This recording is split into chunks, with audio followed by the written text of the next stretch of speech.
Tere, minu nimi on Ott Koobas ja ma kandideerin sel sügisel kohalikel omavalitsuse valimistel Uus-Paide valimisliidu nimekirjas.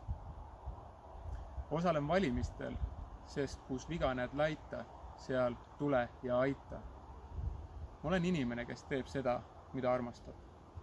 Ma pean väga oluliseks jätkusuutlikku majandamisviisi, kus ei saa ohvriks tuua inimese tervist ega keskkonda meie ümber.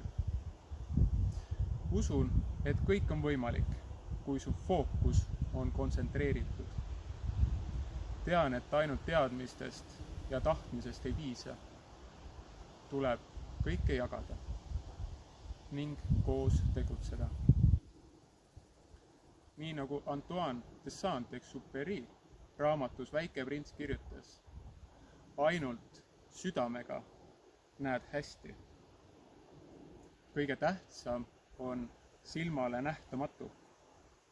Kallid kaaslinlased, andke palun teada, mis on teile tegelikult oluline.